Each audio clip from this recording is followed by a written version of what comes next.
Moi bo día ou moi boa tarde a todos os que esteades seguindo esta retransmisión por streaming ou o vexades tal vez no futuro.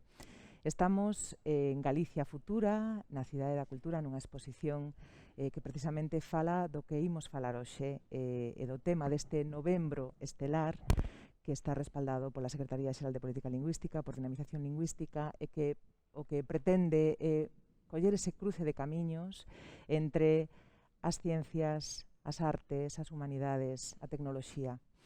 Eliximos este espazo simbólico porque creo que ilustra moi ben e senta moi ben a idea de que o futuro, tanto en Galicia como en España, como en Europa, pasa por que as letras e as ciencias consideradas sempre como camiños que nunca se bifurcaban, que sempre se bifurcaban e que nunca se entrelazaban, nunca había unha encrucillada, están nesa encrucillada dende hai tempo e sempre foron parte da mesma cultura, dunha cultura única que contempla as humanidades, as artes e as ciencias e a tecnoloxía como a cultura humana do saber e do coñecemento.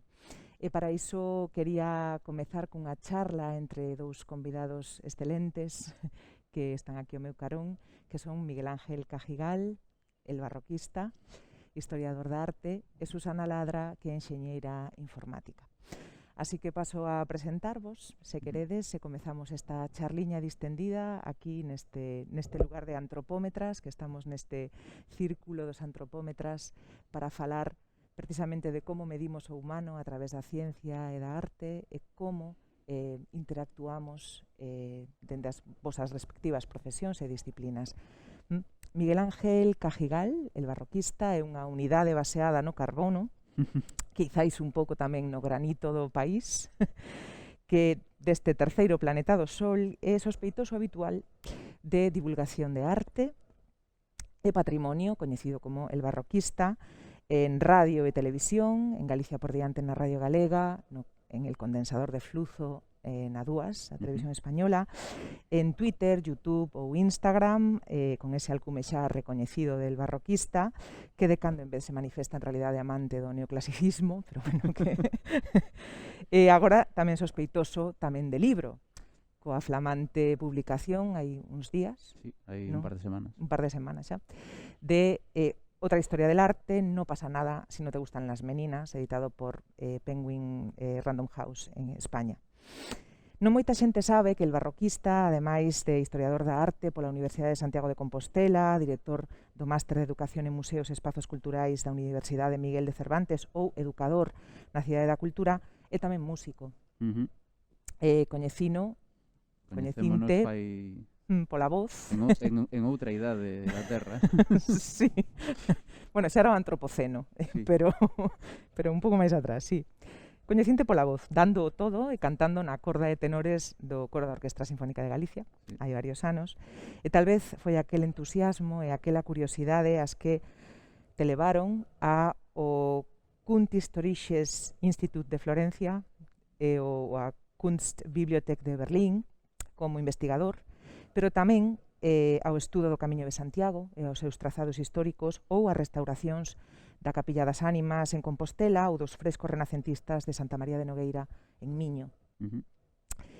Este coruñés, como a min, nado a principios dos 80, sabe tanto de Notre Dame como de Venecia e os problemas do turismo, das iconas europeas que merecen tanto cuidado como unha trasaboa, e tamén sabe que durante moitos séculos as mulleres só entraban nos museos como espidas ou penduradas nos lenzos, non tanto como xenias, senón como musas.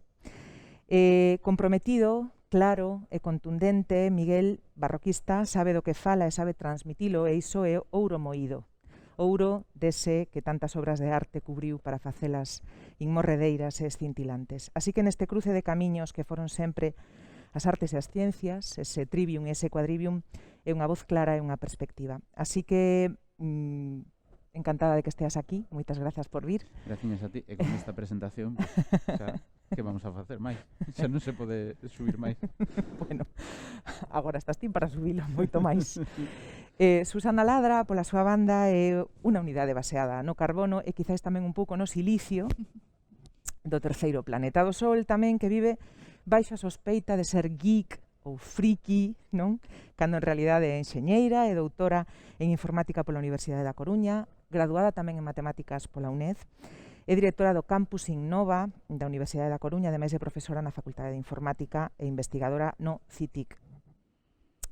Susana Ladra é muller e enxeñeira, porque o enxeño parece que durante séculos non podía ser un atributo da muller, como era, e se o era, como lle pasa, por exemplo, a curiosidade, sempre tiña un sentido pexorativo, non? Enxeñeira, esti, e tamén cun currículo extraordinario. De feito, és vicepresidenta do Colexio Profesional de Enxeñaría en Informática de Galicia, do CPIG, membro do Laboratorio de Bases de Datos, onde desenvolves a maior parte da túa investigación. As principais liñas de investigación que creo que son moi interesantes nas que traballas son algoritmos e estruturas de datos compactas para a recuperación de información, a compresión de datos, tamén a bioinformática, que logo me gustaría que explicases un pouco esa idea nun proxecto que se chama BIRDS Project, e minería de datos en volumes de datos masivos. Nesa liña, pois, é autora de moitas publicacións en revistas científicas e contribucións a congresos internacionais relevantes. Realizaches estancias de varios meses no CSIC, na Universidade de Chile, na Universidade de Diego Portales, na Universidade de Helsinki ou na de Waterloo. Foi coordinadora dun proxecto europeo sobre procesado de datos masivos en recuperación de información e bioinformática e dun proxecto nacional sobre procesado eficiente de Big Data espazo-temporal. E grazas a esta brillante trayectoria levaches galardóns como un dos 3 premios MSCA 2018, award na categoría Bridging Paths, outorgado pola Presidencia Austríaca do Consello da Unión Europea, e uns premios que teñen un nome moi simbólico, os premios Ada Byron, que nos coñecemos, eu coñecía como Ada Lovelace, pero xa sei que a filla de Lord Byron tamén se coñece como Ada Byron, non?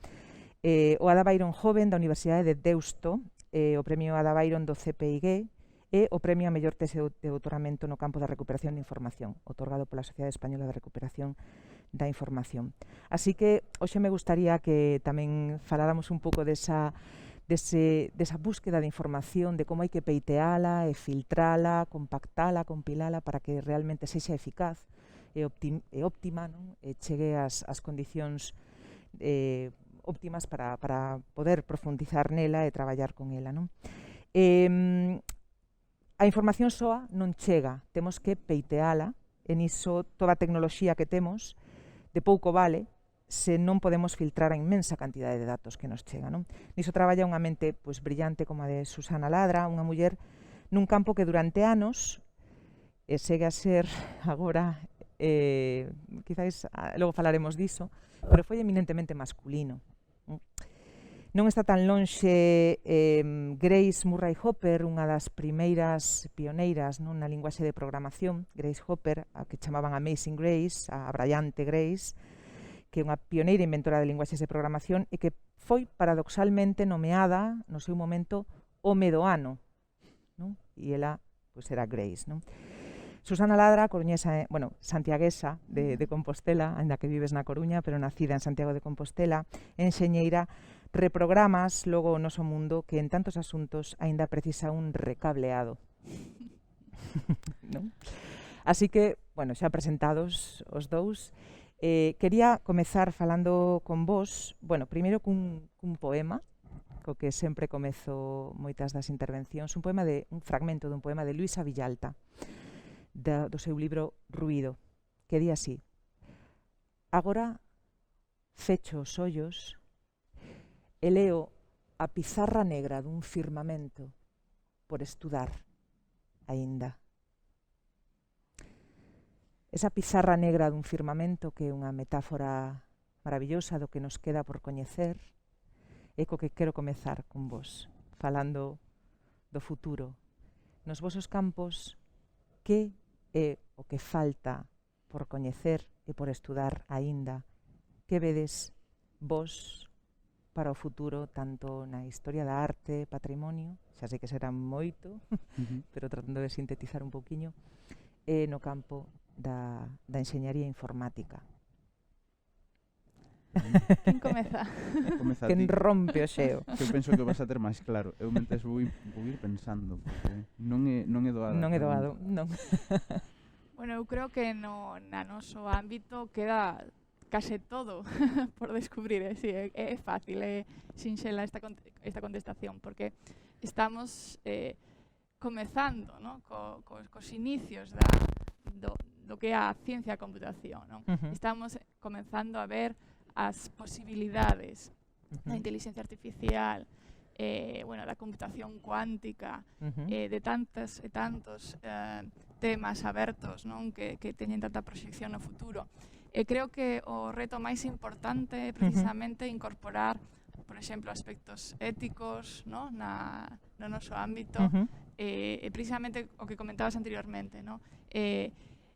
Que os aspectos humanísticos, sociolóxicos, e xurídicos, se me apuras, no? Sí. Entren realmente no ámbito das ciencias da información, da tecnoloxía, porque hai tantísimos retos, no? que abordar.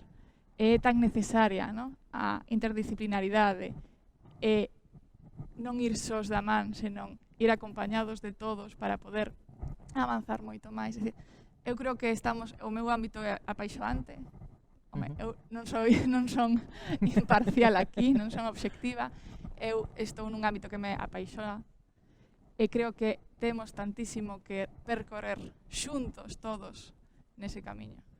Sí, no campo da ética é interesante que fagas esa mención, porque é certo que co tema do Big Data e dos datos, eu creo que aí ás veces unha certa paranoia, vou dicir esa palabra, ás veces é conspiranoia quizáis, pero hai un temor por parte da sociedade que ás veces pues, non entende, non? O sea, a computación cuántica escápasenos e vemos como usuarios, non? O final de tecnoloxías da información, que somos absolutamente case todos e todas, pois vémonos vulnerables, non? Como individuos e tamén como sociedade ante o uso que se poida facer deses datos e a cantidade, non? De acumulación.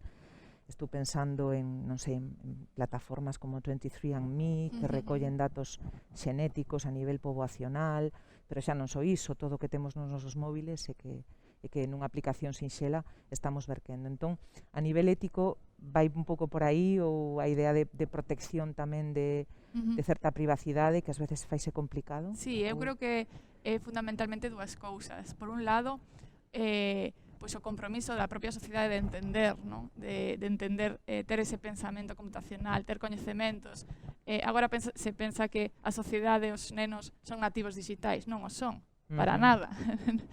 Unha cousa é ser usuario de máis ou menos avanzado, outra cousa é coñecer o que hai por detrás, non? Claro. É imprescindible coñecer todo para poder avanzar. E por outra parte, efectivamente, a parte dos deseñadores finais, das aplicacións, da tecnoloxía, pois cambiar o chip, nunca mellor dito, para deseñar pensando sempre na privacidade, por exemplo. Eso sí que é un paradigma que se está agora a fomentar, non? O deseño por e para a privacidade. É algo que todavía está a empezar e creo que incluso desde Europa creo que temos que liderar, non? Temos Asia, Estados Unidos, seguramente se san líderes tecnolóxicos, pero nos debemos liderar ese camiño a favor do deseño baseado na privacidade. É interesante. Disnos Europa ou Galiza? En que contexto disnos? Sí, nos Europa e Galicia, porque non, efectivamente. Sí, o punto de nativos digitais, hai un libro precisamente, Los nativos digitales non existen, non? Sí, o noso amigo Huicho, por exemplo. Sí, de Huicho, claro. Entón, bueno, creo que é interesante ter esa noción moi clara, non? Que parece que os nenos xa nacen pero o cableado mental non están as aptitudes, pero non sabemos realmente moitas veces onde nos levan as aplicacións e as implicacións que teñen as aplicacións. É moi interesante. Miguel, como ves ti entón Pois é no teu eido? Porque penso que hai cousas que máis ou menos están encima da mesa en diferentes disciplinas, non? O tema ético tamén está na disciplina da historia da arte en boa medida encima da mesa. É certo que a historia da arte é unha disciplina máis nova do que parece, porque dende fora semella que leva aí toda a vida, porque temos manifestacións artísticas dende a prehistoria, pero en realidade como disciplina humanística é relativamente nova. E durante moitísimo tempo esa disciplina, por decirlo de alguma maneira, se limitaba case ao estudo biográfico ou estilístico. no século XX desenvolveuse moito, entrou na parte sociolóxica, ainda que queda moito por facer, por exemplo, evidentemente, unha das cousas por facer, increíblemente, é ampliar o foco da historia da arte, non? Fai xusto este ano, se cumplen 50 anos da publicación de Linda Nochlin dese grande artigo de por que non houbo grandes mulleres artistas, que foi un pouco o inicio do que chamamos a perspectiva de xénero ou a historia da arte feminista, que seguramente é a área máis excitante da historia da arte no último medio século ou máis, pero que 50 anos despois segue a ser unha asignatura completamente pendente, porque segues a ir aos museos e segue a existir unha mesma visión. Se con iso levamos medio século de retraso, e o levamos, hai quen máis, hai quen menos, pero hai xente que leva moito retraso nese sentido, xa non falaremos de cuestións coloniais, por exemplo. A historia da arte fíxose fundamentalmente cunha perspectiva eurocéntrica, que non ten nada de malo, é dicir, non hai que coller un látigo e flagelarse, non se pode botar para atrás o tempo, non? Pero é así, hai que entendelo, hai que aceptalo. E iso tamén se reflicte moito nos relatos das institucións, dos museos, dos libros, dos manuais, dos documentais, todas estas ideas, non? Penso que aí hai moitas implicacións de tipo ético, mesmo as que cada vez están máis enriba da mesa de por que hai artefactos artísticos de diferentes culturas do mundo concentrados en media dúcia de museos occidentais, non? Ese tipo de cousas están moi enriba da mesa, forman parte, penso, do debate diario, no cal ás veces é difícil pois separar os argumentos do ruido, pero penso que aí hai moito por facer, a verdade. Sí, é moi interesante esa introdución do ollo sociolóxico, da perspectiva sociolóxica na interpretación, non, da arte e do patrimonio, porque parece que se consideraban as obras de arte como unha especie de emanacións divinas que tiñan que ser así, e cando non se comezan a estudar, pois efectivamente, por que hai todas de varóns europeos brancos, non? Porque preponderantemente esa visión. Ademais, claro, estamos nun eido no cal a subxetividade é moi fácil que triunfe. É dicir, vale, isto é así. Por qué? Porque o digo eu. Demostra que non é así. Entón é complexo, non? Xusto antes falabas do noso pasado común na música, o que probablemente se saímos á rúa e lle preguntamos a xente quen foi o compositor máis grande da historia, case todo o mundo diría que Johann Sebastian Bach, sobre o cal case todo o que sabemos é un mito, é unha lenda que é moi pouco sólida, é moi pouco estable, non? Iso xa é a historia da música, pero bueno, está moi próxima á historia da arte. Totalmente. E sempre se contaba esta idea de durante décadas Johann Sebastian Bach con grande religiosidade compoñía unha cantata cada fin de semana por amor a Deus, non? E despois vas aos documentos e resulta que o tipo estaba farto de ter que compoñer unha cantata todos os primeiros fines de semana, e que se levaba fatal cos seus xefes, e quería marchar dali, pero non podía, non? É como eses mitos están moi asentados, contribuíron a configurar a arte como a especie do produto dunha especie de panteón de intocables. E a min iso do panteón de intocables non me gusta moito. Hai que disfrutar da arte, eso non implica non disfrutala, está moi ben disfrutala, pero a arte é un produto humano. Os produtos humanos adoitan a ter luces e sombras, normalmente.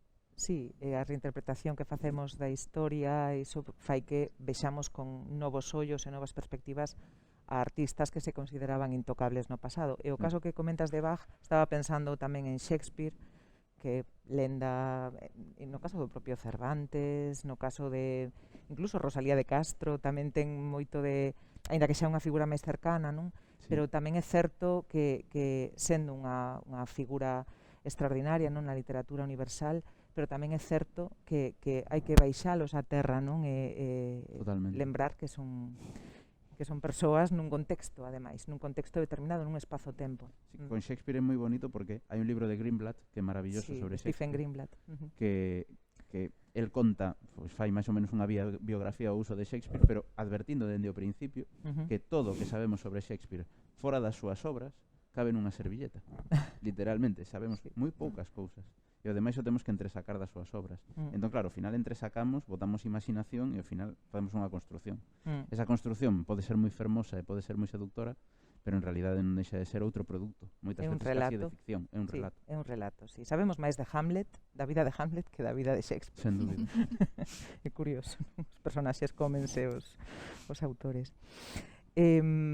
María Mitchell foi unha astrónoma, foi a primeira muller recoñecida profesionalmente como astrónoma e impartiu aulas no Vassar College dos Estados Unidos e dicía especialmente necesitamos a imaxinación na ciencia. Non todo é matemáticas, non todo é lóxica. Tamén é, de alguna maneira, beleza e poesía.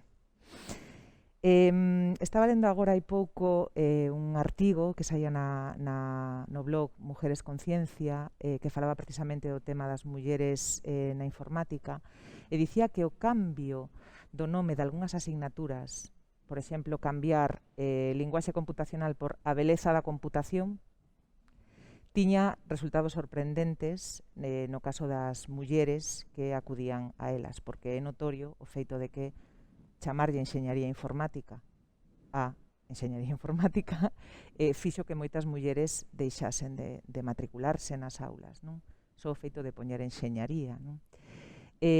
Cando ademais os ordenadores personales comezaron a ser un obxecto doméstico utilizado nun relato como se fose unha ferramenta de uso masculino para o traballo dos homes, e o número de mulleres que estaban matriculadas en informática desceu considerablemente a partir dos anos 80, cando antes moitas mulleres si facían programación, e de feito hai casos como mulleres na NASA, as calculadoras de Harvard, xa se nos remontamos a astronomía, por exemplo, pero moitas mulleres facían ese traballo, non, que se consideraba casi como de secretariado, non, esa idea como de tal.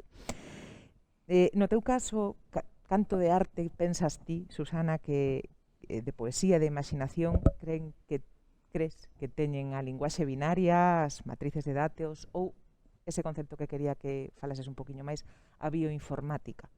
Sé que atopas algún, que igual non. Sí, desde logo, eu sempre comento para intentar desmitificar efectivamente ou intentar que a xente coñeza, no? Que a informática, a enxeñería informática, pois eu sempre comento que é puramente creativo, é un proceso onde da nada construes o que quieras.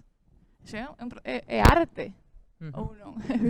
É como unha pintura, dará un cuadro en blanco, un lienzo en blanco e faz unha pintura, unha escultura. Pois a programación permítete iso, permite da nada, porque fíxate que cando ti programas, simplemente tes un ordenador, pero non tes nada máis, só tes a túa imaginación.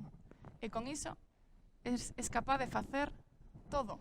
Aplicacións do móvil, creación digital, animación, videoxogos, arte multimedia, algoritmos, porque eu investigo en deseño de novos algoritmos, ¿no? Para facer cousas dunha forma diferente, mellor, máis eficiente, pois simplemente coa mente. O libro máis importante sobre algoritmos que existe na nosa literatura, falo de literatura, é dicir, de docencia, é dicir, o libro de referencia para os estudantes de programación chámase A Arte da Programación. Ese é o nome de Donald Knuth, A Arte da Programación, porque realmente é unha arte. É verdade que un programador, un desenvolvedor, pode dedicarse a copiar, por así dicilo, obras doutros. Eso tamén existe, ¿no? na arte. Logo, sí. ¿No? Pero facer cousas por primeira vez, desenvolver novos algoritmos, novas aplicacións, novas estrategias, novos métodos de inteligencia artificial, eso, bueno, de novo, non son obxectiva, para min é arte, e ten un proceso creativo detrás moi importante. Creativo e tamén de empático, ¿no? De ter que coñecer as necesidades para poder desenvolver o que tes que desenvolver. A aplicación, coñecer realmente, a aplicación práctica, as necesidades dos usuarios e das usuarias, do contexto, das implicacións, de todo. Entón, é unha profesión, se alguén quere estudala, que por suposto é apta para todas as mulleres, a pesar do nome de enxeñería, vale? Por suposto ten un proceso enxeñeril, no que ao final tes que desenvolver unha solución seguramente complexa ao final e que require unha planificación, un estudo de costes, de recursos, etc. Vale? Por suposto ten unha parte de enxeñería importante, pero ten unha parte tamén creativa moi importante. Lembrame o videoxogo este, bueno, o xogo dos nenos Minecraft, non, que empezan sen nada e construen un mundo da nada. De alguna maneira a programación é unha páxina en branco, non? Na que tes unha linguaxe, unha ferramenta que se foi perfeccionando e sofisticando pois ao longo dos últimos anos, é verdadeiramente recente, está na adolescencia a primeira, penso, unha nenez. Creo que non sei como a calificarías ti, pero a min escoitándote pareceme desafiante realmente, non? Sí, é dicir, eu ao final acabei estudando isto porque a mí sempre me gustou os retos, resolver problemas, bueno, resolver, é como puzzles, ¿no? Pero onde ás veces non tes todas as piezas e tes que inventar ti as pezas, ¿no? Entón, a min eso sí que me gusta. Está moi enloxado, por exemplo, de todos os estereotipos geeks que comentabas ao principio, frikis, que non ten nada que ver coa realidade.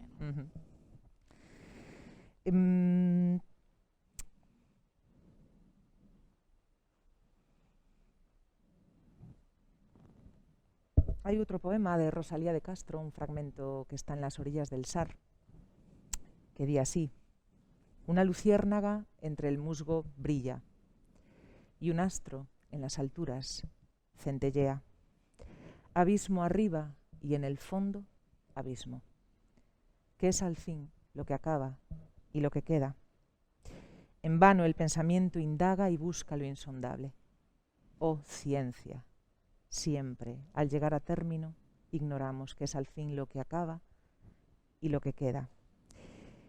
Neste poema, Rosalía reflexiona sobre o descoñecido que nos rodea, esa escuridade do ceo cun astro, esa escuridade da terra na noite cun vagalume, que brillan simétricamente ese astro e ese vagalume, e reflexiona tamén sobre a ciencia que trata de saírlle o paso a ese descoñecemento, malia que a morte este ao axexo, non sempre. Quería preguntarche, Miguel, que ferramentas ten a arte para traballar coa ciencia e con conciencia nese cerco ao abismo, nese cerco ao descoñecemento, con esas luminarias que imos ascendendo pouco a pouco como especie e conforman o saber? Igual é unha pregunta un pouco ampla, pero como interactúan, se queres, como interactúa a arte, o teu traballo e a túa disciplina e o teu campo coa ciencia?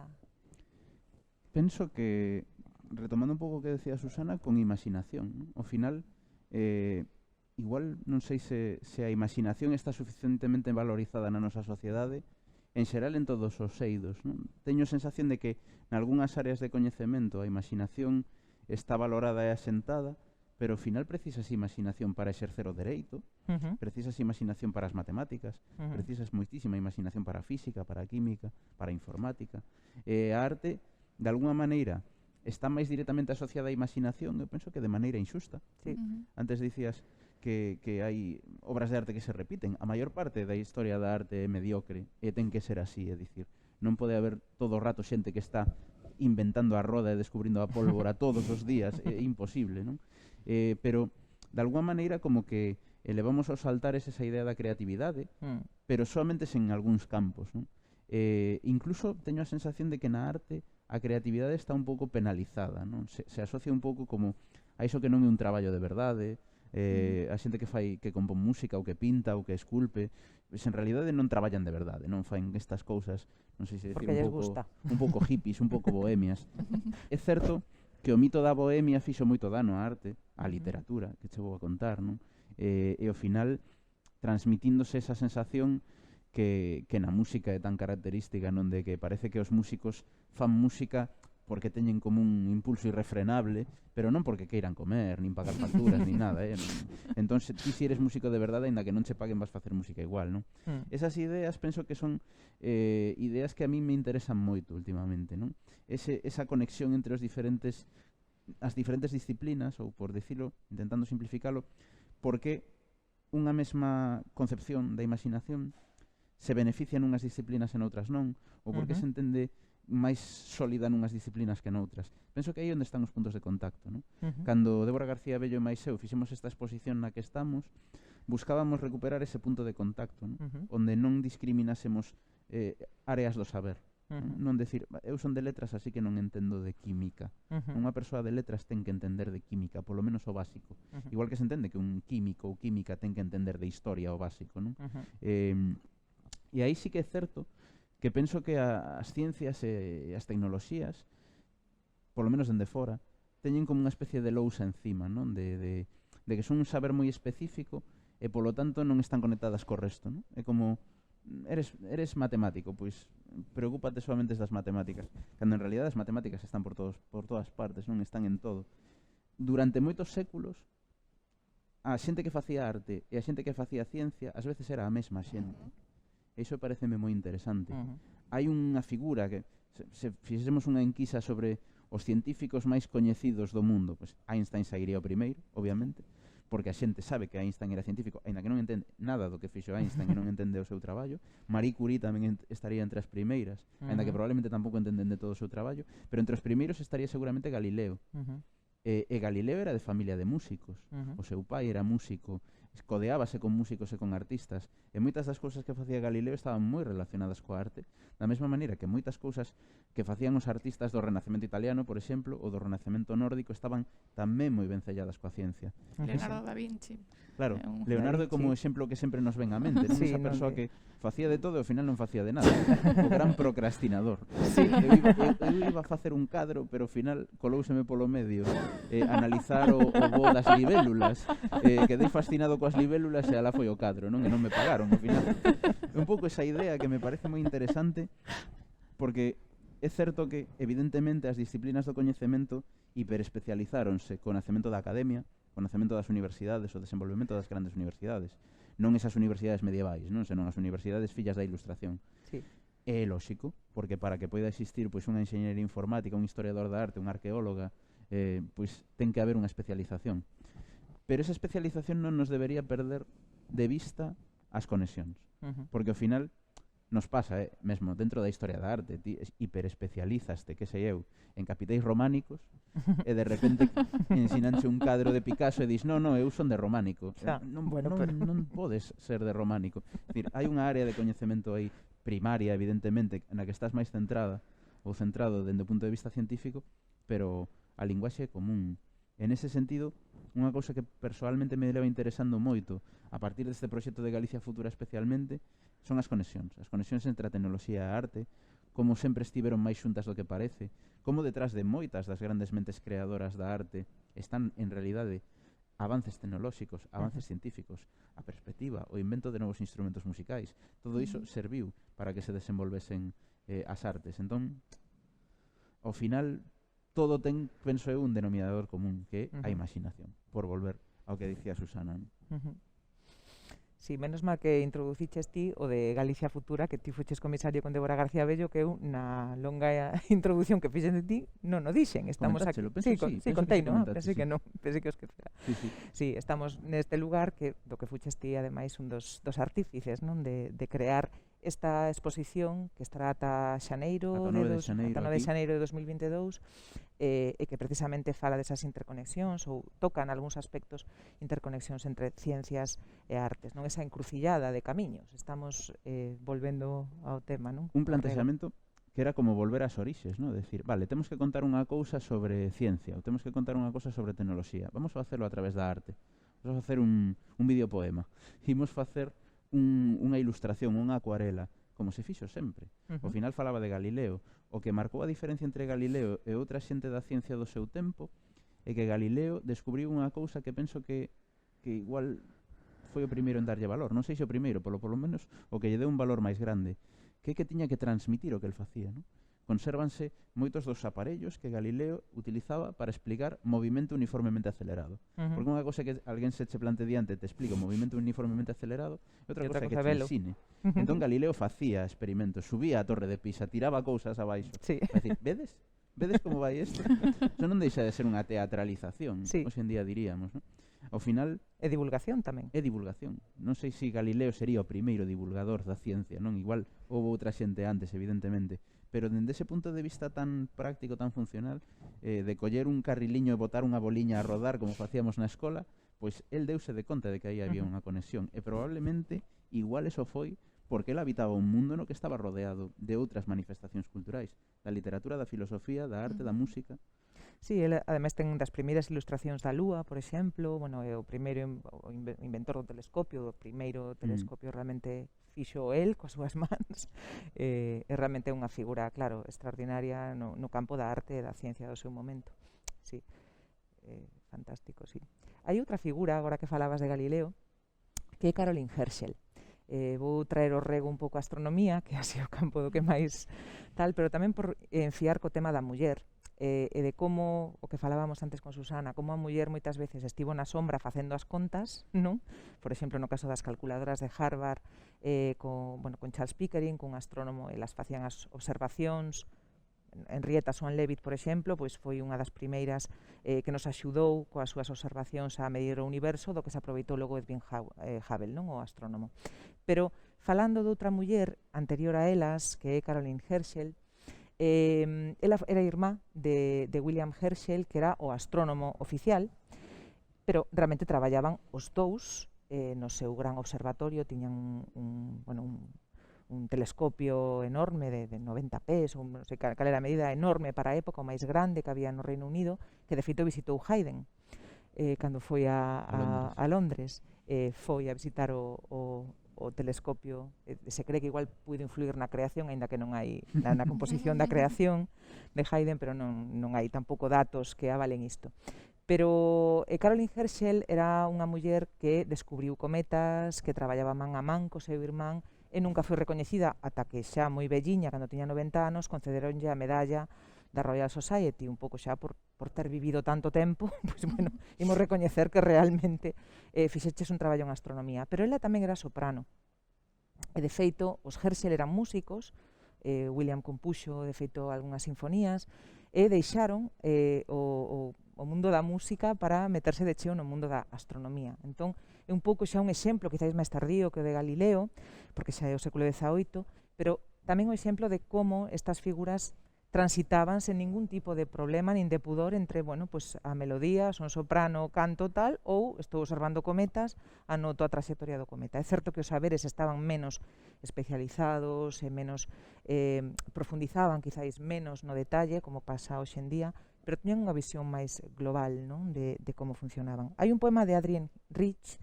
unha poeta do século XX, feminista, que precisamente está inspirado na figura de Caroline Herschel, que viviu de 1750 a 1848, viviu moitos anos, 98 anos, era astrónoma, irmá de William, e tamén inspirado noutras, di Adrienne Rich. E comeza así: unha muller coa forma dun monstro coa forma dunha muller. Os ceos van cheos deles. Unha muller na neve entre reloxos e instrumentos ou medindo con varas o terreo para descubrir nos seus 98 anos 8 cometas. Ela, gobernada pola lúa, como a nós, levitando no ceo nocturno, cabalgando polidas lentes. Galaxias de mulleres aí facendo penitencia por impetuosas costelas conxeladas neses espazos da mente. Continúa o poema, un poema moi longo dedicado á figura de Caroline Herschel, pero isto é un pouco para introducir o tema de como a muller foi considerada en moitas ocasións esa especie de subalterna que está pois para tomar notas, e os labores de informática ao principio pois tiñan que ver igual coa ordenación dos datos, coa clasificación, co traballo tedioso, e a man de obra feminina era máis barata. Entón, contratábanse mulleres para iso, e por iso quizáis, non sei se está iso detrás do feito de que a informática nun principio estivese moi igualada entre homes e mulleres. Sí, ao final era cambiar cables tamén, como telefonistas, etc. Entón sí que isto estaba moi ligado a muller. Ada Byron, precisamente, que comentábamos antes, foi a primeira programadora. Non programadora, a primeira muller programadora, non, a primeira persoa que programou pois unha máquina, non? Sí. E incluso dela, que hai rexistros, etc., hai dúbidas, non? De se realmente agora se queren ensalzar a súa figura ou non, para, bueno, en esta corrente feminista, non hai, incluso a pesar de que hai claras probas, non, de que foi así, pois incluso non se recoñece a veces a figura femenina a súa importancia. E precisamente é moi importante o que comentas, porque é verdade que cando cambiou o nome de licenciatura en informática a enxeñería informática baixou moito, non?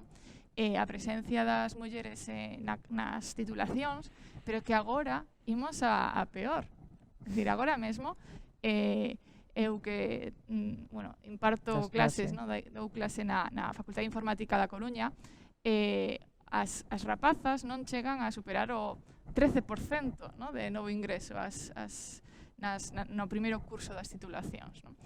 E por que iso? Pois seguramente teña que ver co que agora pois é un maior prestixio da titulación, maiores salarios, e iso está facendo que os homes, ao final, empurren as mulleres e que se queden eles con eses postos de traballo. A pesar de que agora é importantísimo que haxa máis persoas neste eido, porque non chega, non é suficiente todos os egresados que saen das titulacións para todo o traballo que hai por vir.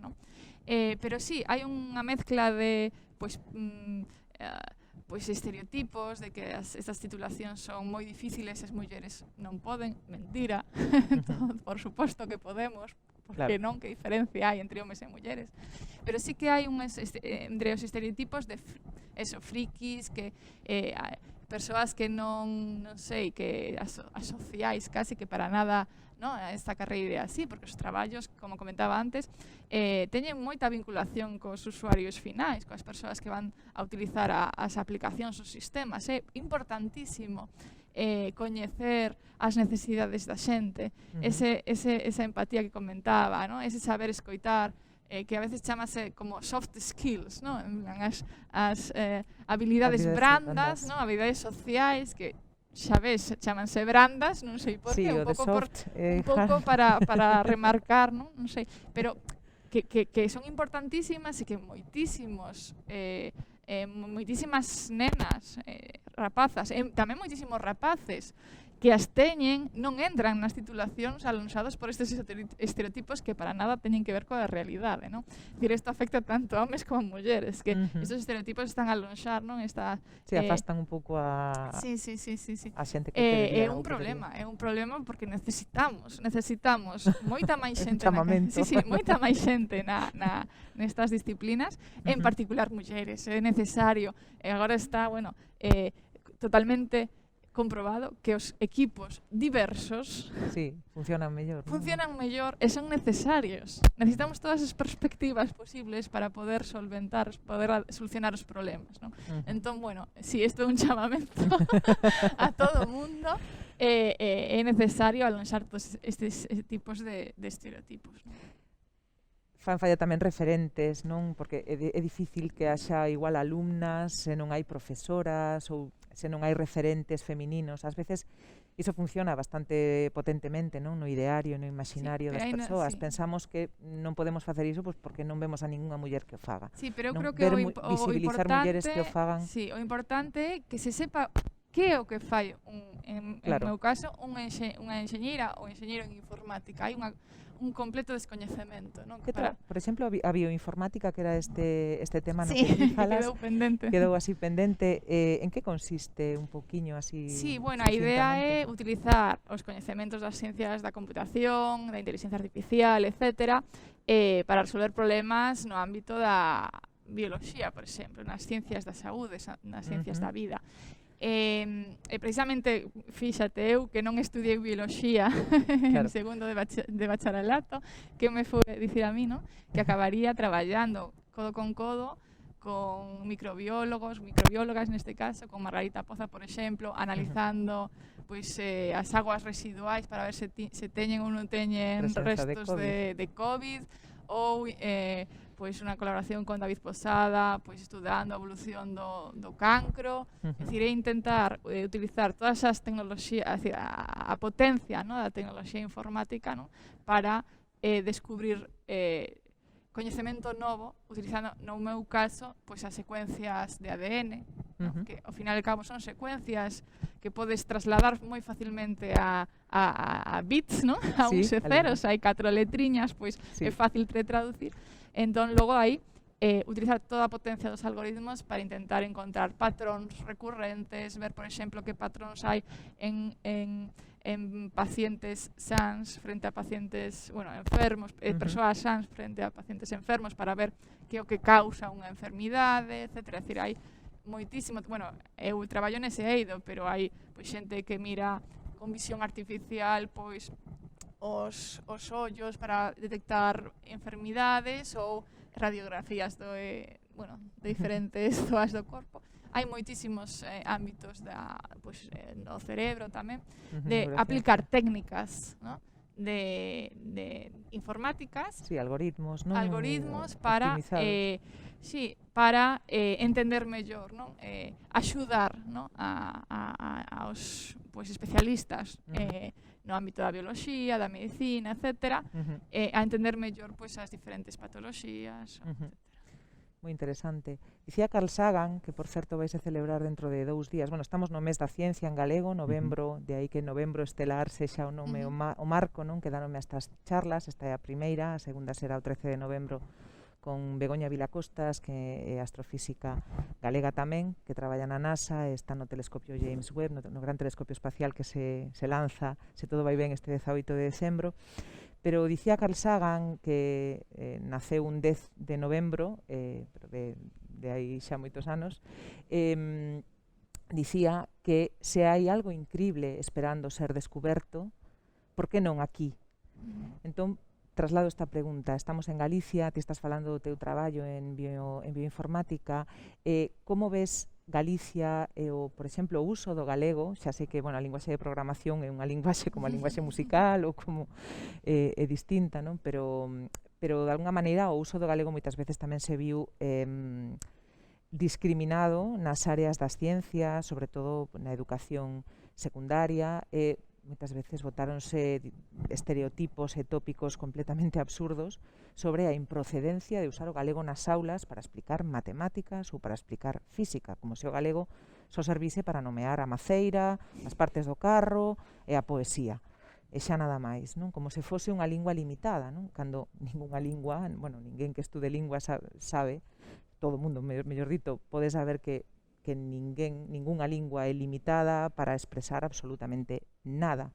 Todo é expresable, é traducible con maior ou menor precisión, iso tamén, pero todo se pode dicir nunha lingua como galego, que é perfectamente. Entón, non sei como vedes o traballo en Galicia, en galego, os vosos traballos en relación, non, a un campo, no caso da ciencia, no que a lingua franca, digamos, é o inglés, non a lingua vehicular.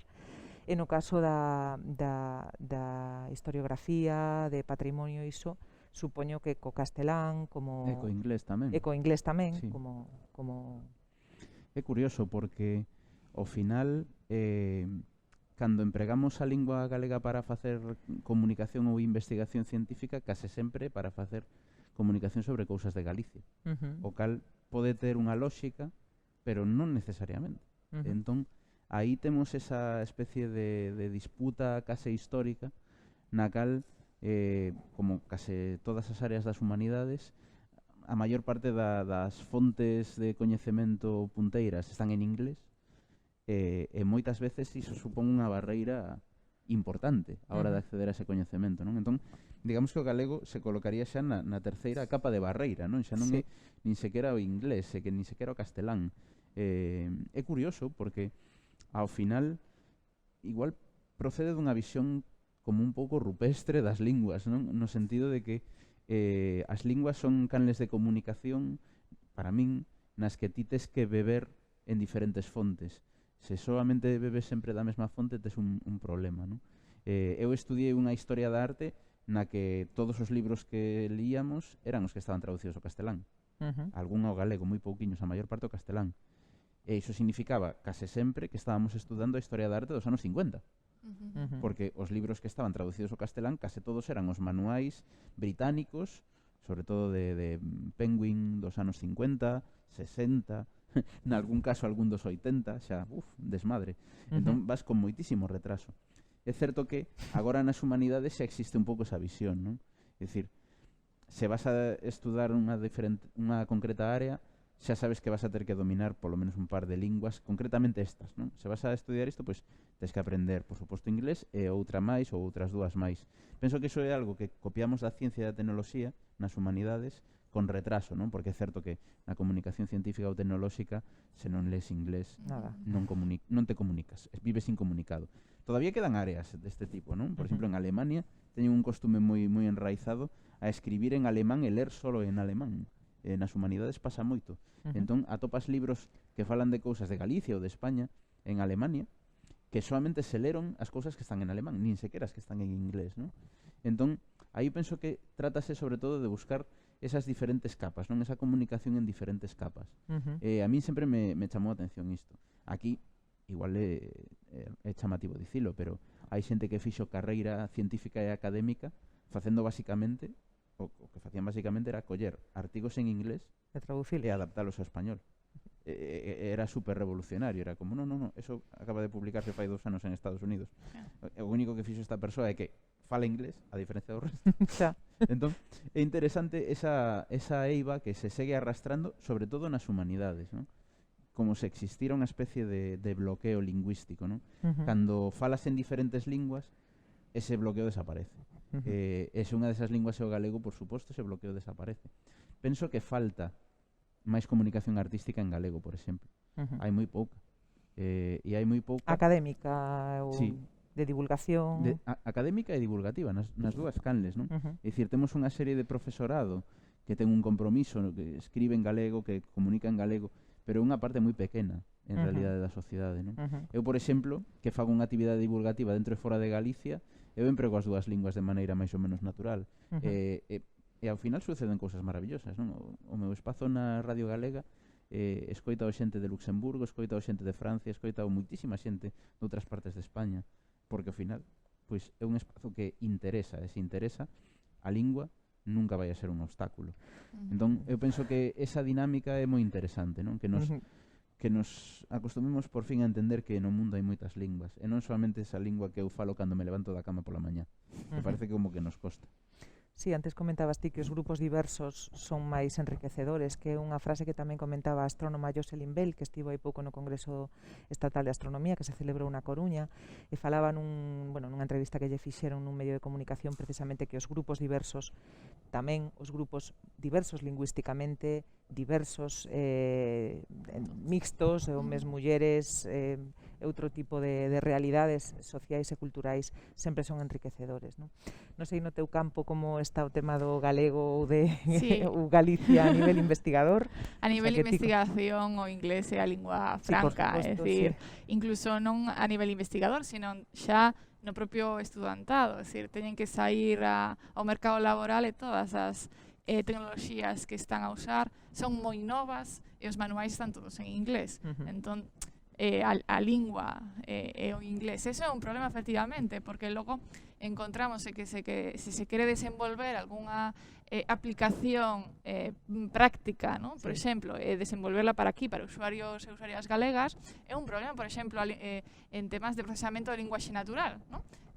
Sistemas conversacionais, non? Siri, non? Creo que hai recentemente, non, unha polémica dunha nena que quería falar galego con Siri. Con Siri, claro, un vídeo grabado. Claro, ao final eso é un problema. É un problema porque se nós agora queremos realizar algún sistema conversacional para usuarios, por exemplo, para unha entidade bancaria, para que resolva os seus problemas, pois o terá moito máis fácil para responder aos usuarios que falan castelán, porque hai moito máis recursos, ¿no? Recursos lingüísticos, corpus, non, que chamamos nós, lingüísticos, xa etiquetados, etcétera, para que aprenda a falar e responder en castelán, en galego hai pouquísimos. Está a desenvolver agora algunhas iniciativas. Nós pois temos, aquí está exposto, que o vin antes, información sobre un proxecto europeo, un dos máis prestixiosos, no? da unha RC, no? De Carlos Gómez, que desenvolveu sistemas de procesamento da linguaxe natural, que ten o método máis rápido do mundo para entender sintácticamente, non? As linguaxes, pero claro, el case todo faino en inglés, porque é un proxecto europeo que ten unha dimensión internacional, e todas as publicacións que teñen altísimo impacto son sobre, ¿no? A desenvolver esta tecnoloxía en inglés. Por suposto, o seu grupo ten xa feito cousas en galego, pero ao final é o menos, o que máis hai en inglés. Isto, efectivamente, ponnos nunha, como dicía Miguel, nunha terceira posición no mundo, non? Van chegar antes os sistemas conversacionais adaptados para linguaxes como inglés ou chinés ou castelán, ¿no? Pero galego tardará en chegar. Só con unha realmente compromiso, ¿no? Institucional, de país, etcétera, se poderán desenvolver infraestructuras lingüísticas en galego. Falo destas tecnoloxías de procesamento da linguaxe natural, pero en xeral en calquera aplicación, ¿no? Que teña un contexto galego, ¿no? No nos oído, ¿no? De sistemas de información. Así que outro chamamento aquí, temos o chamamento de mulleres informáticas, pero tamén de filólogas, filólogos, lingüistas, persoas de traducción, que é un campo no que tamén, eu barrendo tamén para o meu eido, pero é un campo no que tamén é necesaria a interacción, non? De lingüistas, filólogas, filólogos, traductores, por exemplo, co campo da inteligencia artificial ou con esta implementación, non? Porque efectivamente haberá máis xente, aparte daquela nena que quería falar con Siri en galego, pero haberá moita xente de todas as franxas de idade, de todas as procedencias, que precisen falar en galego cun aparello nos vindeiros anos. É tan sinxelo, eu acabo de cambiar de teléfono móvil e está toleando o teléfono móvil, porque como eu escribo en castelán e en galego, sí, os correctores, os preditores e correctores. Que faz? Xa paso do corrector. Pero é curioso, ao final é curioso que non nos decatamos de estes elementos e da importancia que teñen para nós, en realidade. Porque estamos a falar de persoas. A informática, como calquera outra disciplina humana, trata das persoas, trata de atender as persoas. E as persoas non poden cambiar a súa maneira de vida, o seu modo de vida, é algo tan propio como a lingua, simplemente para poder ser ben atendidas. Sí. Entón, sí, ten que cambiar, penso, máis ben o sistema ou a infraestructura que se está ofrecendo e facilitar, porque precisamente o tema é a facilitación, non? Eses soft skills, supoño que son o tema de tratar de facilitar tamén a vida e a comunicación entre as persoas a través de todo tipo de linguaxes, tamén da informática.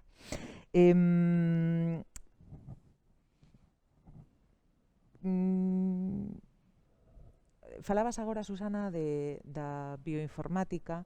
Ti traballas tamén en compactación, non sei se a palabra traducida é así, sería compilación ou...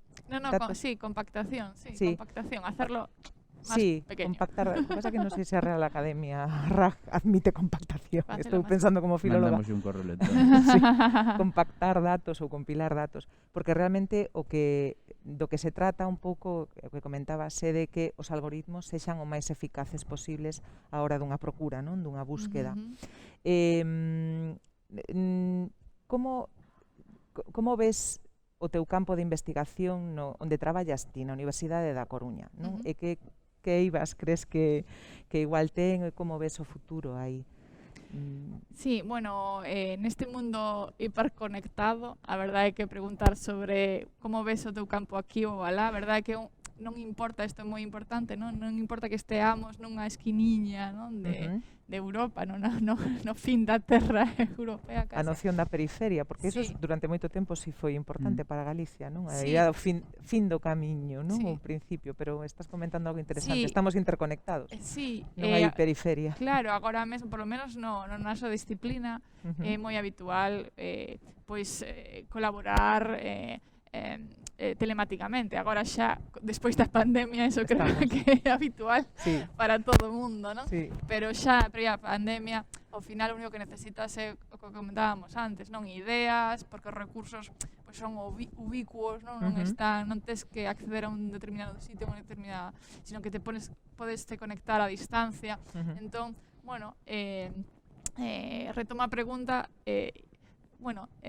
para dicir primeiro iso, que desde a Universidade da Coruña podemos facer de todo como en todos lados. Bueno, obviamente temos o problema de que a ciencia en Galicia, en España en xeral, pois non está moi respaldada.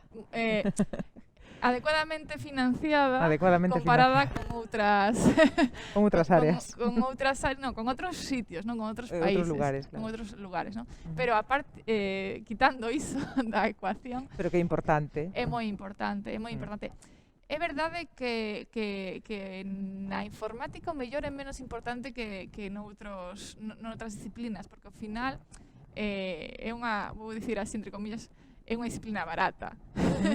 Necesitamos recursos, un ordenador, a electricidade, etcétera, que, bueno, sí que é verdade que a veces necesitas supercomputación, pero normalmente, ou polo menos no que eu traballo, non necesitas grandes recursos computacionais, necesitas máis o traballo, é dicir, persoal, non? Que pense, que sexa creativo e que desenvolva os novos métodos, novos algoritmos, pero non necesitas infraestructuras xigantes ou grandes investimentos, non?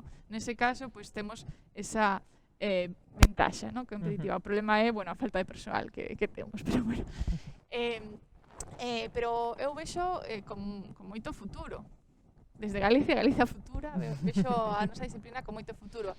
En particular, pois en Galicia fase moi boa investigación en ciencias da computación, inteligencia artificial. Temos no CITIC, no meu centro de investigación, na Coruña, tamén en Santiago, tamén en Ourense. Faise moi boa investigación en computación. Temos, xente nova con moito compromiso de Galicia e de investigar. Eu, teño moitas esperanzas, a verdade é que sí. Hai algún proxecto concreto que salientarías ou que así algún a nivel meu, por exemplo, eu, é dicir, xa non vou falar da miña investigación en concreto, que teño moitos fíos abertos, pois, por exemplo, comentabas da eficiencia, non? Dos algoritmos, estruturas de datos. Agora, sempre pensábamos na eficiencia en recursos temporais espaciais, por así decirlo, en memoria, ¿no? Canto tempo leva algo, intentar reducir a memoria para ocupar ordenadores, usar ordenadores pois non tan grandes, non supercomputación, sino un ordenador portátil ou algo así, e tamén que leve pouco tempo, pero agora, eu estou intentando tamén que sean eficientes enerxéticamente. Creo que isto é unha vía moi importante, non? Todo o tema dos algoritmos verdes, non? Agora hai que fixarse tamén no consumo enerxético para deixar o mundo, non? Un pouco como temos vivido, non? Pero logo desde, por exemplo, en Galicia se está a crear este polo, non? De innovación en informática, na edición tecnolóxica, que é a cidade das TIC, por exemplo, que creo que tamén ten moito futuro, non? É un proxecto... Cidades digitais, acaba de haber agora un congreso, precisamente, non? Non é un proxecto de Coruña, é un proxecto de país, non? De toda Galicia, porque realmente creo que temos a capacidade tanto de exportar, non? Estas innovacións cara ao exterior, cara ao mundo, e facer este ecosistema de empresarios, de talento de investigador, da administración pública que aposte realmente por isto, porque a informática en particular, a tecnoloxía, ¿no? é un dos motores claves agora mesmo na recuperación económica e creo que temos moito que prover, non, para a sociedade en xeral. Eu creo que é unha aposta moi interesante. A cidade das TICs, é certo.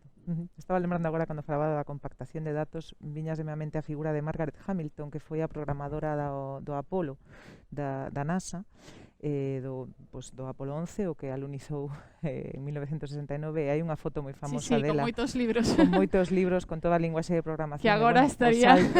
O salto inmenso que se fixo en 50 anos, non, nese campo, que realmente é, non sei, unha progresión xeométrica, non, o que se fixo aí de avance, de compactación e iso. E o que comentas das cidades, creo que, claro, é unha idea atractiva polo que ten de aplicación precisamente sociolóxica, non? E de campos empresariais, de xuntar diferentes áreas nesas... Bueno, chamase cidades intelixentes, non sei se a palabra inteligencia, non sei, é curioso. Agora está moi... Tamén é como creatividade, originalidade, inteligencia. Está moi palabras moi utilizada agora, non? Sí. Agora está por todas partes. Son facilmente pervertibles esas, non? A Totalmente. creatividade, originalidade, a inteligencia, non? As cidades intelixentes, pero bueno, creo que nos entendemos un pouco. Miguel, ti como ves o teu campo e o futuro? Tamén preguntei iso nun principio, pero bueno, para xunguir un pouco o que está falando Susana. Creo que o campo do patrimonio ou da arte ten moito futuro, porque cada vez hai máis xente que toma conciencia e cada vez hai máis xente que mira cara a este campo. E xa non é esta cousa de que falan 4 frikis que están preocupados por un petróglifo, senón que vemos que hai xa un reflexo social detrás, e hai un movimento detrás cando hai problemas no patrimonio, cando hai algunha alteración, cando alguén fai algún destrozo. Penso que hai moita tensión xa social ao redor. Sí. E penso que nese sentido as redes sociais fixeron moito ben, porque axudaron a comunicar a xente, a crear comunidades literalmente de persoas que poden estar preocupadas por un tema en común. Si penso que temos unha pequena carencia. Me dá a sensación, non penso que sexa algo especificamente galego, penso que é algo que se pode extrapolar ao conxunto español. Todavía nos falta entender que o coñecemento de base é futuro, non? Que construir coñecemento e investir en coñecemento de base é futuro. Antes comentabas cando me presentabas 2 espazos nos que eu desenvolvín a miña investigación, non? No Kunst en Florencia e na Kunstbibliothek de Berlín. Son 2 institutos alemanes que están pagados polo Max Planck Institute para que xente de todo o mundo vaya ali a investigar historia da arte. Fáltanos ese elemento, non? Faltanos ese elemento de apostar polo coñecemento de base, porque ti sabes que vas a calquera destes lugares e tes todas as publicacións actualizadas, que aínda a día de hoxe segue a ser algo fundamental, porque os artigos máis ou menos podelos conseguir moitos por internet, pero hai moitísimas monografías que son imposibles de conseguir se non vas a unha biblioteca concreta e vas a consultalas. Aparte de que vas a Berlín ou vas a Roma ou vas a Florencia, onde teñen os principais espazos de investigación, e tes acceso a todo o torrente de información, o que significa que en 15 días podes acceder a centenares e centenares de libros, os cales non podes acceder en España. Ese elemento é algo que boto moito de menos, non? Boto de menos que fagamos esa visión sobre as humanidades que xa teñen os franceses, os italianos, os alemáns, os británicos dende fai moito tempo, non? De apostar polo coñecemento de base. É como que o coñecemento básico, cando lle explicas a xente a súa importancia, sempre fallamos, non? Parece que todo o aplicado é fácil de vender, pero o básico non tanto. E ao final, a maior parte dos grandes avances en coñecemento da humanidade se fixeron como avances básicos e despois apareceron as aplicacións. Nas humanidades ocurrenos o mesmo. Ocurrenos que, bueno, que xa levou uns cuantos proxectos como participante, ¿no? Como investigador de proxectos. Sí. Cando tes que redactar os proxectos en humanidades, hai unha parte que é particularmente dura, que é explicarlle a xente cal é o retorno social dese proxecto.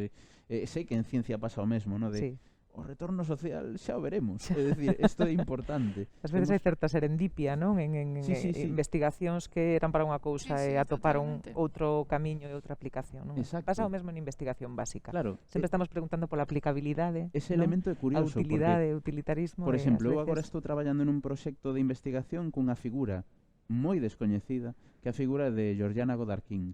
Georgiana Goddarkin foi unha pioneira do estudo do románico, do estudo da arte, unha pioneira do Camiño de Santiago. Ela fixo o Camiño de Santiago, escribiu sobre o Camiño de Santiago. É moi descoñecida, prácticamente pasou desapercibida, a pesar de que foi unha pioneira nos seus estudos, e que ademais nos permite ter uns elementos de documentación da época fundamentais para despois reconstruir cara atrás todo o que foi o Camiño de Santiago, como se percibía no seu momento, como ela documentou o seu proceso, como ela se convirte nunha das primeiras grandes investigadoras da arquitectura medieval en Europa, un espazo no cal, cando se mencionan os pioneiros, sempre se mencionan a homes que estaban ao redor dela, pero que ela estaba ali no medio, que ao final sempre pasa o mesmo, non? Entón, cando intentas explicar por que iso é importante, ao final sempre nos atopamos como cos mesmos muros, non? É importante porque é coñecemento básico. É importante porque estamos ensanchando os límites do coñecemento. E cando os teñamos máis ampliados, entón é cando veremos moito do retorno que isto ten, non? Penso tamén que en Galicia sí temos unha pequena asignatura pendente precisamente co Camiño de Santiago, curiosamente, porque temos a conciencia de que, digamos que é a nosa marca, é o que exportamos a todo o mundo coñece Galicia polo Camiño de Santiago, sin embargo, non existe un centro de investigación potente de referencia internacional sobre o Camiño de Santiago, que debería estar en Galicia. Sí. E iso é algo que sempre resulta curioso. Temos 3 universidades que poden traballar nesa dirección e contribuir para crear un centro de referencia, non? Porque sobre o Camiño de Santiago hai xente investigando nos 5 continentes. E simplemente facer que toda esa xente, ou polo menos a maioría, viñesen a Galicia ese centro, non? Que hubiese un centro de referencia realmente. Temos os bimbios, temos todo para facelo, sería moi importante.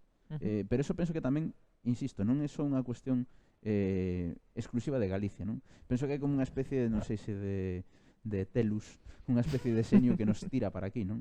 España inventou un dos instrumentos musicais máis importantes do mundo, que é a guitarra, e non hai un concurso internacional de guitarra en España que concite aos guitarristas de todo o mundo. Hai no en Nova York ou en Xapón. É como, perdón, ao final sempre estamos nesto, non? Sempre lanzamos as ideas, deixamos que pululen e non nos facemos con elas. Outros países non teñen moita carraxe en facelo, fano directamente en Francia, en Italia, en Alemania a filosofía deles, porque a inventan eles, os ingleses teñen a Newton, que importa que Newton se dedicase a roubarlle ideas científicas a todos os demais, e fose o primeiro gran vampirizador e probablemente o inventor da espionaxe industrial en ciencia. Newton é Dios, porque é Newton, non? E ali tes que ir a determinados lugares, o Imperial College, ou a Alemania, o Max Planck, ou a Estados Unidos, e nos aquí penso que nos falta eso, non? Centros de referencia Centros de referencia de dicir, se realmente estás adicándote a isto, este é o lugar no que tes que estar, ou facer unha estancia. Sempre somos os estancistas. Vamos a estanciarnos ao exterior. E aquí, cando nos estanciamos, non? Porque tamén é importante estanciarnos onde estamos, non? É un neoloxismo un pouco raro, pero penso que se entende. Pois é unha idea, a verdade que me parece moi boa. Hai que facer chamamentos. É o día de chamarga. É o día de facer os chamamentos. A quen este ao outro lado, escoitando, pois que este centro de referencia que non caia en saco roto, porque estamos precisamente celebrando o Xacobeo 2021-2022, estamos falando de camiños, de encrucilladas, de como se xuntan os camiños, e a metáfora, non? A gran metáfora galega do Camiño de Santiago, non só metáfora, que é unha realidade, non? Que foi unha realidade, pero que ten un relato simbólico moi potente, non? Como arteria que vertebra tamén Europa, como unha parte que xungue, que comunica, creo, un lugar de encontro de linguas, non? Sí. Creo que sería fundamental isto que estás comentando. E ademais as pezas están aí. 3 universidades. Temos que creérnolo, non? Hai unha cátedra internacional do Camiño, hai un museo das peregrinacións, hai un espazo incluso físico. Sí, deixa o aí o deixas. Sí. Unha pregunta, Miguel, agora falando do libro que acabas de publicar, estás facendo unha historia alternativa, non, da arte, outra historia da arte, e que non importa se non te gustan las meninas, vai un pouco pola idea de desmitificar precisamente, volvendo a temas que tratamos un pouco antes, de tratar de humanizar a moitos artistas, creadores, a idea de creación propiamente. Contanos un pouco do libro, porque que se nos acaba o tempo, quería que falases un poquinho del. Pois a verdade é que é un libro que nace das preguntas que eu me plantexo, non? Penso que en case todos os campos de coñecemento as preguntas son máis importantes que as respostas, porque ás veces nunca sabes cal é a resposta que vas a topar. Atopas as respostas se fixeches as preguntas adecuadas. E coa arte sabemos que hai unha valoración mitificada, sacralizada, hai unha serie de nomes, case sempre masculinos, que son os que hai que venerar, non podes toserlles. Picasso é un semidiós, Velázquez é outro semidiós, Goya, toda esta xente, non? E a min é unha cousa que como que me incomoda, non? Velázquez aburríase no taller cando pintaba. Si se lle pegaban as sábanas, seguro que non tiña moitas ganas de ir ali a pintar. Eso, ao final, hai persoas detrás de todo iso. Cando collemos unha persoa, sexa do campo que sexa, e a convertimos nun tótem, corremos o risco de desvalorizar o que facía. En realidade, é desvalorizar o que facía. Porque se todo é excepcional, a excepcionalidade xa non existe. Cando proxectamos a nosa mirada cara ás meninas, por exemplo, entendemos que é unha creación magnífica, moi orixinal, moi creativa, pero que non deixa de ser parte da súa época, que é un cadro, que hai outros cadros que son igualmente importantes, que che poden gustar máis, che poden gustar menos. Penso que nos achegamos mellor ao que é a creación artística como tal. Unha cosa que está a pasar co libro que é moi fermosa é que hai xente que non sabe de arte e me di que gracias ao libro ve a arte de outra maneira, pero igual unha película, igual unha composición, que é un pouco o que buscaba, non? Ver que temos que deixar esas retóricas case literarias que acompañaron sempre a valoración artística e ir un pouco máis ao que a arte realmente é, non? A arte realmente é o produto dunha creatividade que pode ser mellor ou peor, pero que temos que valorar como produto dos seres humanos. É humanizala, non? Porque ao final, senón, sempre estamos nos altares da arte. As obras sagradas, os artistas sagrados, e iso é bastante incómodo, sobre todo porque non deixa espazo para moita xente, para moitos lugares, para outros continentes, para as mulleres. Se solamente hai ese panteón, esas son as figuras que hai que adorar, Sí, o canon, está o resto? como Onde canon está o resto? literario, como... Unha cousa que moita xente di e que a min ás veces me pon nervioso, aínda que o respeto, non? É como a arte con mayúsculas é a que te emociona, e por qué? Pode indignarte, pode repatearte, non? Eu, por exemplo, escoito os líder de Pode ser. Schubert e non me emocionan, e son maravillosos dende o punto de vista artístico. Por qué? Introducir esa subxectividade no estudio de algo que é un produto humano como é a arte é un erro. É un erro. A subxectividade está moi ben para disfrutar a arte, pero non pode ser a base coa que a valoremos ou con que a estudiemos, non? E por aí colase o libro. Crees que máis parametrizable, obxectivable a creación artística? Porque é difícil tamén ese campo, non? Iso é Entrarían as interesante, ciencias, iso é non? interesante, non? No eido das humanidades digitais, que eu traballo tamén moito, trabállase moito nesa idea da parametrización artística, e penso que é moi interesante, un campo.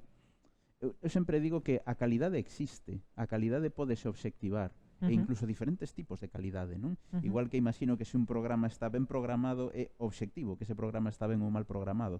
Pois un cadro pode estar ben ou mal executado, unha escultura pode estar ben ou mal executada. Pero eso non significa que o mellor esa escultura mal executada préstache máis, gustache máis que outra que sexa perfecta, non? Esa diferenciación entre gusto e calidade, ou entre a valoración da arte en si mesma e o que é o gusto, para min é fundamental para a socialización da arte, porque senón estamos dicindo a xente, mira que cadro, mira que boé, admírao sin pensar, e moitas veces a xente o que fai é repetir eses clichés, non? O mesmo que pasa coa literatura. Sí. Ulises de Joyce é Ulises de Joyce porque se decidiu así. E hai de quen diga en público de que se dormiu lendo o Quijote porque non lle interesa, porque Cervantes é outro dios. Pois non necesariamente. É dicir, eu podo recoñecer o valor histórico, literario e cultural de Joyce ou de Cervantes e preferir ler Harry Potter. E non pasa absolutamente nada. Agora, eso sí, hai que entender por onde veñen esas outras figuras, é dicir, hai que entender a importancia que teñen e saber valoralas, que penso que son cousas diferentes. A valoración do gusto.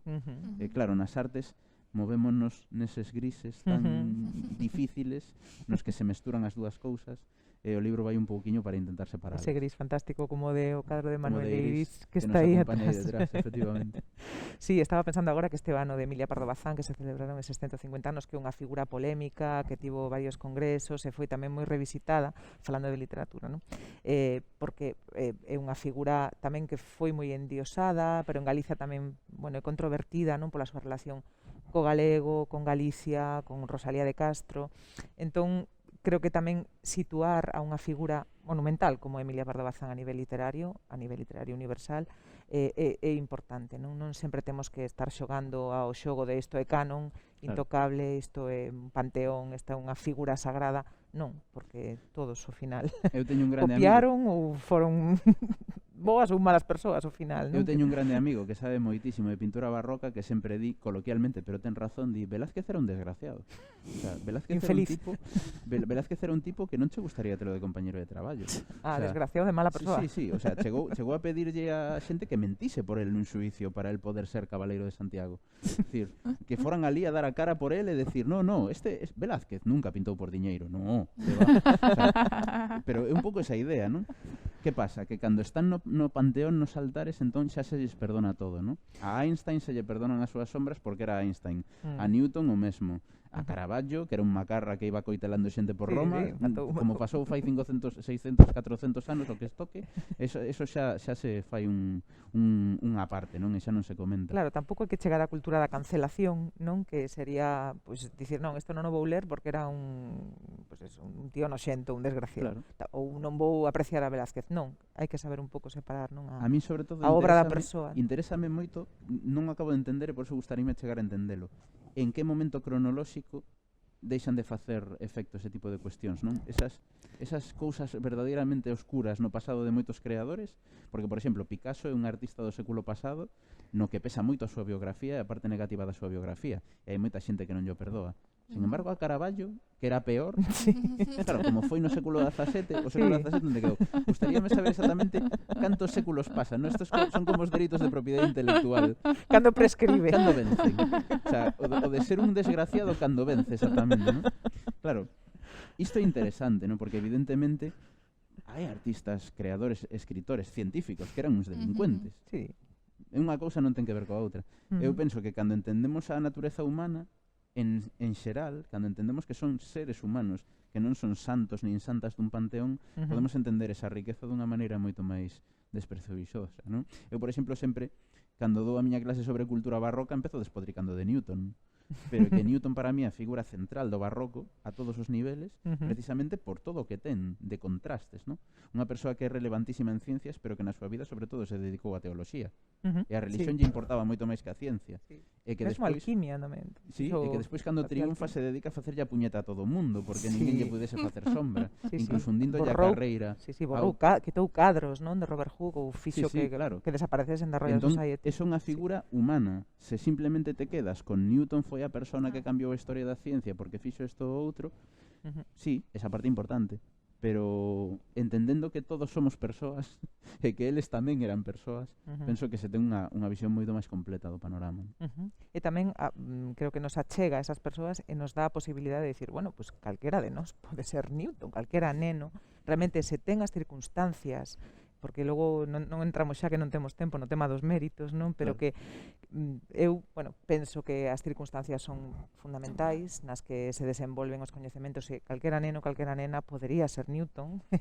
Naza onde naza, o problema é moitas veces onde nacemos, como nos educamos, onde nos desenvolvemos e como nos rodeamos, non? As circunstancias sociais son fundamentais. Pero sí é certo que humanizar estes grandes figuras case sacras, dixeche esa palabra, non? E penso que sí, que as miramos casi con fervor religioso, ás veces en certos ámbitos, é fundamental tamén para que todo o mundo, sobre todo a xente que está interesada nun campo como a matemática ou como a física ou como a informática, vexa que son persoas como eles e eles tamén é posible. Se o pensou un ser humano e foi capaz de explicarllo a túa avoa, non? A relatividade que dicía Einstein, non? Hai que saber explicarlle a túa avoa e que a entenda, pois se unha persoa o puido pensar, calquera pode, de alguna maneira, non? Coas boas condicións, non? Pero pode chegar a pensalo, non? É unha maneira tamén de abrir ese camiño.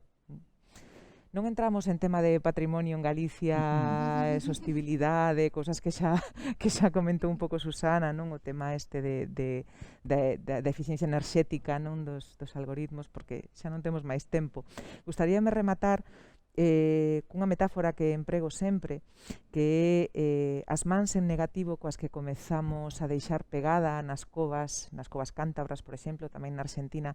Ese primeiro eu estiven aquí, de hai 30, 40 mil anos están mesmo datando, non? Esas mans en negativo que primeiro pensaban tamén que eran feitas por homes, agora xa sabemos que había mulleres, homes, nenos, maiores, pequenos, non? De todas as idades, e que hai tantas desas mans que son fantásticas, esa primeira asinatura casi, non?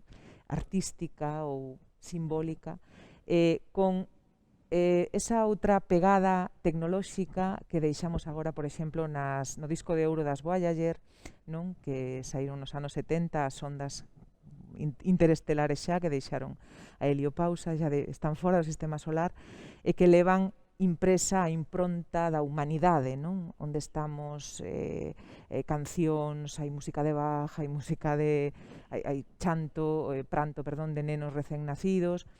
Agora, hai pouco, saiu unha sonda aos asteroides troianos de Xúpiter, unha sonda que se chama Lucy, precisamente por Lucy Australopiteco, polos restos atopados en Etiopía no ano 74, e tamén pola canción dos Beatles, Lucy in the Sky with Diamonds, non? Que soaba no campamento, bueno, por iso Lucy se chama así. Esa sonda Lucy leva unha placa. A min como escritora interésame o que escribimos para a posteridade, é como unha cápsula de tempo, e leva unha placa de ouro, recuberta de ouro, na que hai poemas ou letras de cancións. Hai letras dos Beatles, hai poemas, pois, por exemplo, da que gañou o Premio Nobel o ano pasado de literatura, Louise Gluck. Case todos están en inglés.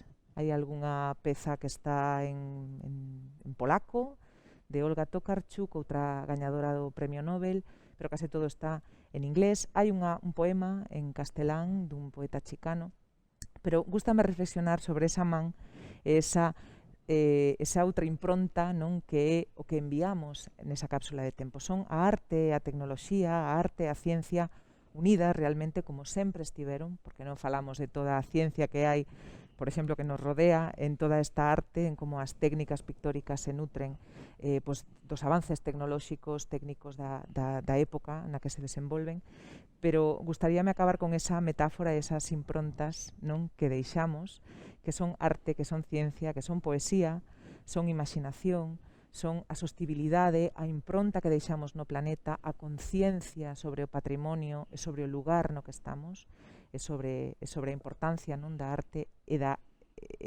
sobre a importancia dos artistas como parte de nós e como seres humanos con todas as súas eivas, contradicións, paradoxos e fulguracións tamén mentais. Moitísimas grazas, non temos moito tempo para máis, seguiría conversando con vos porque é fantástico e un privilexio tervos neste novembro estelar, contando un pouco das vosas actividades, das vosas consideracións. Moitas grazas, Susana Ladra, moitas grazas, Miguel Ángel, el barroquista, Miguel Ángel Cajigal. Foi un placer estar con todos vos tamén. Moitas grazas ao Servicio de Dinamización Lingüística da Secretaría Xeral de Política Lingüística da Xunta de Galicia, o Xacobeo 2021-2022, que está respaldando esta actividade. Moitas grazas á Cidade da Cultura por acoller Galicia Futura, todo o que imos ser e o que estamos sendo, que está acollendo neste marco fantástico este encontro. Moitas grazas, bo día, feliz novembro, feliz mes da ciencia, e se a ciencia danos a voz, ou se a poesía danos a voz, a ciencia danos a perspectiva. Moitas grazas.